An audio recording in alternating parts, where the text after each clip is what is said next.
நம்ம பாரத தேசம் சயின்ஸ்ல கூட எவ்வளவு உயர்ந்து இருந்தது அப்படின்றத எக்ஸ்பிளைன் பண்றதுக்கு ஸ்ரீமதி புவனா அவர்கள் அவளுடைய குழந்தைகளோட ஸ்ரீஹரி மற்றும் சஹானாவோட திருமூலருடைய திருமந்திரத்தின் பெருமைகளை இப்போ நமக்கு சொல்ல வரப்போறா.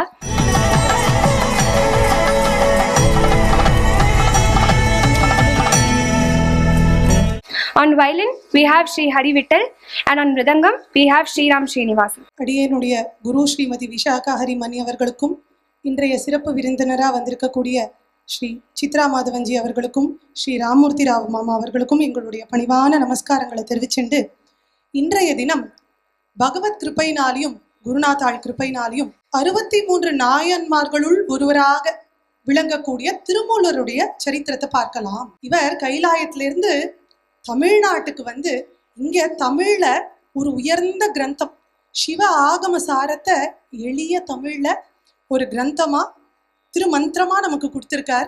இது 10வது திருமுறையா கொண்டாடப்படுற கிரந்தம் திருமந்திரம். இவர் 63 நாயன்மார்களுள் ஒருவர் அப்படிங்கிறத சுந்தரமூர்த்தி நாயன்மார் சொல்றார். நம்பிரான் திருமூல நடியார் குமடியே,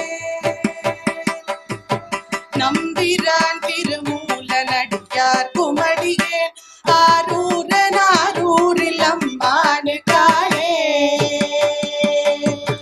அம்மானு காளே. கைலாயத்துல சிவபெருமான வணங்கிட்டு இருக்கிற நந்தி தேவருக்கு 8 சிஷ்யர்களாம்.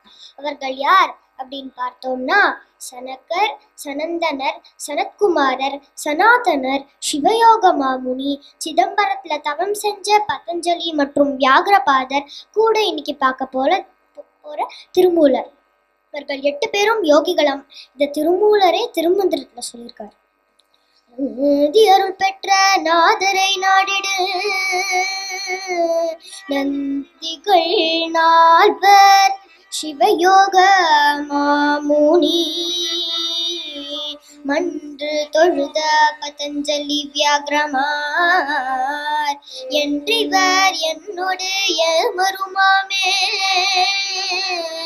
என்னோடு என் வருமாமே. இப்படி திருமூலர் கைலாயத்துல இருந்து தென் திசையை நோக்கி பொதிகை மலைக்கு கிளம்பணும் அப்படின்னு நினைக்கிறார். எதுக்காக கைலாயத்துல இருந்து தென் திசையை நோக்கி பொதிகை மலைக்கு கிளம்பணும் அப்படின்னு நினைக்கிறார்? பொதிகை மலையில வாழ்ந்துட்டு இருக்கிற அகஸ்திய ரிஷிய பார்க்கணும் அப்படின்னு கிளம்புறார். அப்படி அவர் கிளம்பி வரும்போது பல சிவஸ்தலங்களை பார்த்துன்னு வரார். நேபாள் பசுபதிநாதர், காஷி விஸ்வநாதர், மல்லிகார்ஜுன சுவாமி, காளஹஸ்தி, திருவாலங்காடு, காஞ்சிபுரம், திருவதிகை, சிதம்பரம், நடராஜர், இப்படி பல சிவஸ்தலங்களை பார்த்துன்னு வரார். காவேரி கரையில இருக்கிற திரு ஆவடுதுறைக்கு வரார். அந்த திரு ஆவடுதுறையில காவேரியில ஸ்நானம் பண்ணிட்டு சிவனை தரிசிச்சுட்டு வெளில வந்து பார்த்தா பசு கூட்டம்லாம் சேர்ந்து ஓன்னு அழுதுன்னு இருக்கு. பொதுவா நம்மளுக்கே ஒரு பசு அழுத பார்த்தாலே பாவமா இருக்கும். இது யோகிகள், ரிஷிகள், முனிகள் அவர்கள்லாம் அவ்வியாஜ கருணாமூர்த்திகள். அதனால அவர் அந்த பசு கூட்டத்தை விளக்கிட்டு உள்ள போய் பார்க்கறார். அப்பதான் தெரியறது அந்த மாடு மேய்க்கிற பையன் போயிட்டான். அந்த காலத்துல ரிஷி முனி சித்தர்களுக்கு கூடு விட்டு கூடு பாயிற சக்தின்னு உண்டு. சயின்ஸ்ல டிரான்ஸ் மைக்ரேஷன் சொல்லுவா, சம்ஸ்கிருதத்துல பரகாஜ பிரவேசம்னு சொல்லுவா. அதனால அவர் தன்னோட சரீரத்தை ஒரு விருட்சத்துக்கு அடியில வச்சுட்டு மாடு மேய்க்கிற பையனா எழுதுகிறார். உடனே அந்த பசுக்களுக்கெல்லாம் சந்தோஷம் தாங்கல. மூஞ்சிய தடவி நாக்கால நக்கி தன்னோட சந்தோஷத்தை வெளிப்படுத்துது. அந்த மாடு மேய்க்கிற பையன் யாருன்னா சாத்தனூர்ங்கிற கிராமத்தை சேர்ந்த மூடன்கிற பையன். அந்த மாடு மேய்க்கிற பையன் சரீரத்துல இருக்கிற திருமூலர் தன்னோட பசு கூட்டத்தை எல்லாம் அழைச்சிண்டு தன்னோட இல்லத்துக்கு போறார். போன உடனே தன்னோட மனைவி ஓடி வரா. மத்த உடனே அவர் சொல்றார், அம்மா நான் உன் கணவன் இல்ல, நீ என்னை விட்டுட்டு சிவகதி அட, இதான் உன் வாழ்க்கைக்கான வழின்னு சொல்லிட்டு அவளுக்கு வருத்தமா போயிடுது. அடுத்த நாள் காத்தால அவர் தன்னோட பசு கூட்டத்தெல்லாம் அழைச்சிட்டு எங்க அவர் தன்னோட சரீரத்தை வச்சாரோ அந்த இடத்துக்கு போய் பார்க்கற. அந்த கிராமத்து மக்கள்லாம் சேர்ந்து அது ஒரு அனாத பணம்னு நினைச்சு எரிச்சிடுறா. இப்படி தான் சரீரத்தை வச்சுட்டு போன இடத்துல இப்போ திரும்ப வந்து பார்க்கிறார். அந்த சரீரம் இல்லை. திரும்ப தன்னுடைய பழைய சரீரத்துக்கு தான் போக முடியாது. இனிமே இந்த மூலன் அப்படிங்கிற மாடு மேய்க்கிறவனோட உடல்ல தான் தான் இருக்கணும் அப்படின்னதும் திருமூலர் அதை அக்செப்ட் பண்ணிட்டாராம்.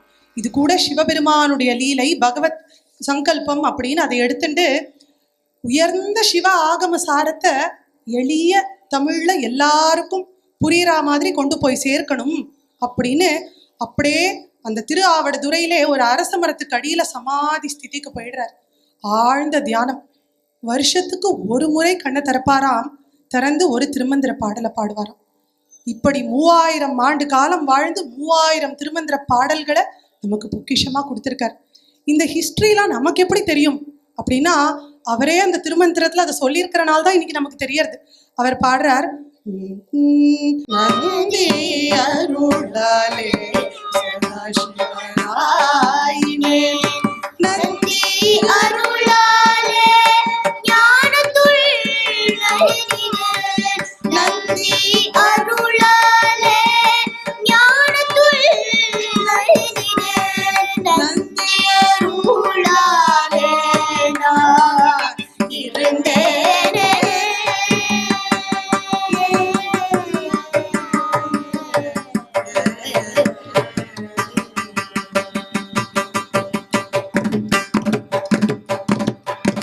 இப்பேற்பட்ட திருமூலர். ஆனா இவ்வளவு ஒரு கம்போசரோட கிரேட்னஸ் நமக்கு தெரியணும்னா அவரோட காம்போசிஷன்ஸ் எல்லாம் இவ்வளவு கிரேட் அப்படிங்கிறத நாம உணரணும். அது எதுவுமே தெரியாத அஞ்ஞானிகளா நாம எந்த அளவுக்கு இருக்கோம் அப்படின்னா, திருமூலர் திருமந்திரத்துல சொன்ன பல விஷயங்கள்ல இந்த நாள்ல இந்த நூற்றாண்டுல புதுசா யாரோ சொன்ன சித்தாந்தம் அப்படின்னு நினைச்சுட்டு இருக்கோம்.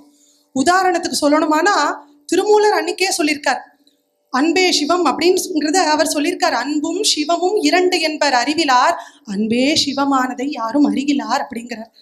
அதே மாதிரி அவர் சொல்றார், ஒன்றே குலம் ஒருவனே தேவன்கிறது திருமந்திரத்துல இருந்து வந்த வாக்கு. ஒன்றே குலமும் ஒருவனே தேவனும் நன்றே நின்னை நமனில்லை நானமே.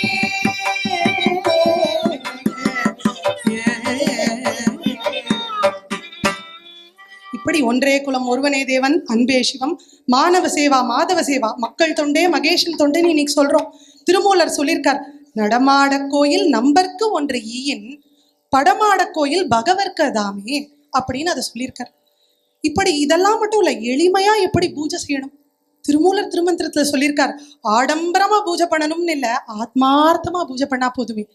யாவர்க்குமா இறைவர்க்கு ஒரு பச்சிலை, பசுவுக்கு ஒரு வாயுரை, உண்ணும்போது ஒரு கைப்பிடி, பிறர்க்கு இன்னுரைதானே.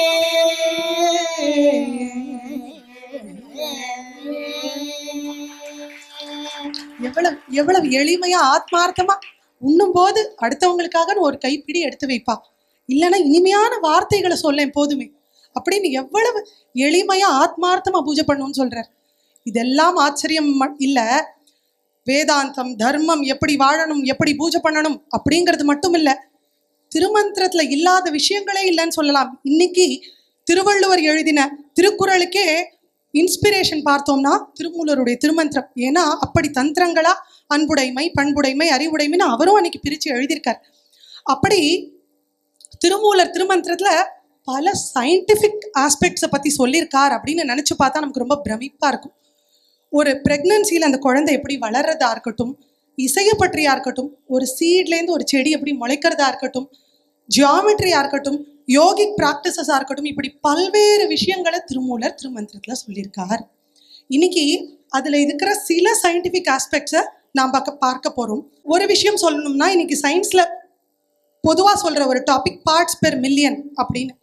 அதாவது ஒரு சப்ஸ்டன்ஸோட கான்சென்ட்ரேஷன் எவ்வளோ அப்படின்னு பார்க்குறச்ச பார்ட்ஸ் பெர் மில்லியன்கிற டேர்மை சொல்வா.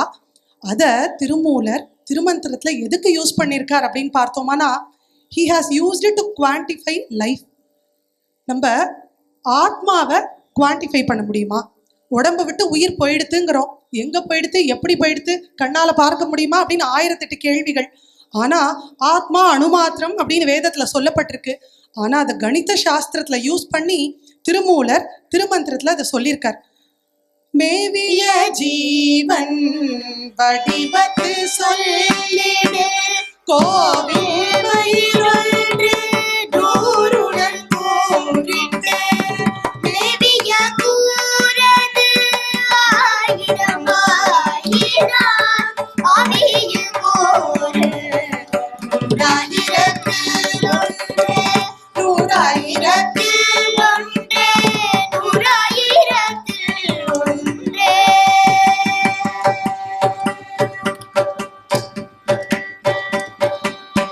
அப்படி பசுமாடோட வால்லேருந்து ஒரு ஹேர் ஸ்ட்ராண்டை எடுத்து அதை 100உடன் கூறிட்டு ஃபர்தராக அதை 1000 கூறிட்டோம்னா 100,001 பார்ட்ஸ் பெர் மில்லியம் தான் ஆவியின் கூறு, ஆத்மாவோட குவான்டிட்டி அப்படின்னு ரொம்ப எளிமையான தமிழில் எவ்வளோ அழகாக சொல்லியிருக்கார். அதே மாதிரி நம்ம பல சயின்ஸ் எக்ஸ்பெரிமெண்ட் நம்ம பார்த்துருப்போம், சயின்ஸ் புக்லலாம் படிச்சிருப்போம். 1921 ப்ரொஃபஸர் ஹான்ஸ் புஷ் அப்படிங்கிறவர் மேக்னெட்டிக் லென்ஸ் அப்படிங்கிறத ஒன்று கண்டுபிடிச்சார் அப்படின்னு நம்ம சயின்ஸ் புக்கில் படிப்போம். என்னென்னா இது ஒரு ஃபேமஸ் எக்ஸ்பெரிமெண்ட். ஒரு மேக்னெட்டிக் லென்ஸ் வழியாக சன் ரேஸ் பாஸ் ஆச்சுன்னா ஒரு பீஸ் ஆஃப் பேப்பரோ கிளாத்தோ பஞ்சோ வச்சோன்னா அந்த ரேஸ் எல்லாம் கன்வர்ஜ் ஆகி அது அப்படியே பத்திண்டு எரியும் அப்படின்னு. இதை திருமூலர் திருமந்திரத்தில் 3000 ஆண்டு காலம் வாழ்ந்த திருமூலர் திருமந்திரத்தில் சொல்லியிருக்கார். இந்த மேக்னெட்டிக் லென்ஸ்க்கு தமிழில் சூரியகாந்தம் அப்படின்னு பேர். நம்ம கர்நாடக சங்கீதத்தில் சூரியகாந்தம்னு 17வது மேளகர்த்தாவே இருக்கு. அதில் இந்த திருமந்திரத்தை பார்க்கலாம். சூரிய காந்தமும் சூழ்பஞ்சும் போலவே சூரிய காந்தமும் சூழ்பஞ்சும் போலவே சூரிய காந்தம் சூழ்பஞ்சை சுற்றினார் சூரியன் சந்நிதியில் சுடுமாறு போல ஆரியன் தோற்றம்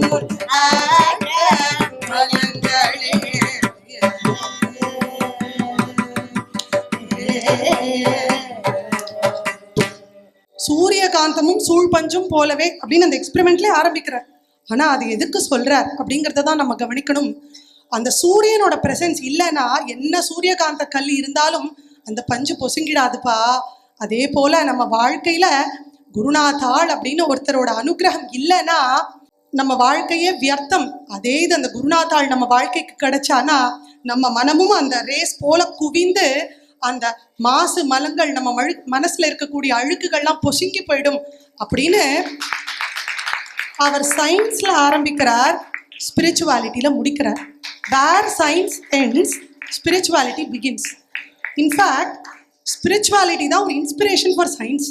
இன்னைக்கு நாம 1921 இவர் கண்டுபிடிச்சாருன்னு புக்ல படிச்சுட்டு இருக்கோம். ஆனா இவர் இந்த எக்ஸ்பெரிமெண்ட்டை ஒரு ஃபேக்ட் மாதிரி சொல்லியிருக்கார் திருமந்திரத்துல. எப்படி முடிஞ்சது அப்படின்னா நம்ம ரிஷிகள் முனிகள் சந்துக்கள்லாம் இந்த சயின்ஸை கண்ணால பார்த்துருக்கா, அது அப்படியே நம்ம கிரந்தங்கள்ல கொட்டி கொடுத்துருக்கா. இன்னைக்கு நாம சயின்டிஃபிக் ரிசர்ச்சையும் டிஸ்கவரிஸையும் எக்ஸ்பெரிமெண்ட்டையும் இதை ப்ரூவ் பண்ண தான் யூஸ் பண்றோம். அப்ப ஃபியூச்சர்ல நம்ம பாரத தேசத்துல மேலும் மேலும் சயின்டிஃபிக் ரிசர்ச்க்கும் இன்வென்ஷன்ஸ்க்கும் டிஸ்கவரிஸ்க்கும் நாம தேடி போக வேண்டிய இடம் நம்முடைய புராண இதிகாச கிரந்தங்கள்.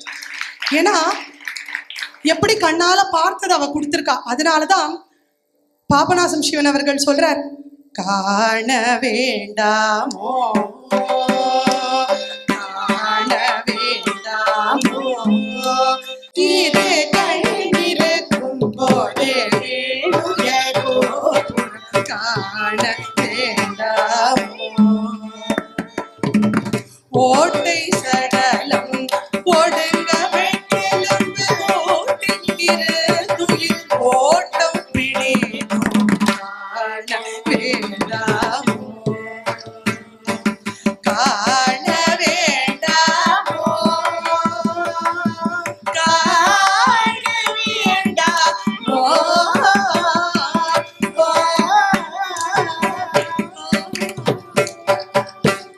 காண வேண்டாமோ. இந்த கண் இருக்கும் போதே பாரத தேசத்து கோபுரத்தையும் கோயில்களையும் நாம் பார்க்க வேண்டாமா? கேட்க வேண்டாமா? இந்த பாரத புண்ணிய பூமியில மனிதனா பிறப்பெடுத்த அந்த பாக்கியம் இருக்கும் போதே இந்த புண்ணியத்தை எல்லாம் நாம கேட்க வேண்டாமா? இது எல்லாம் உணர வேண்டாமா?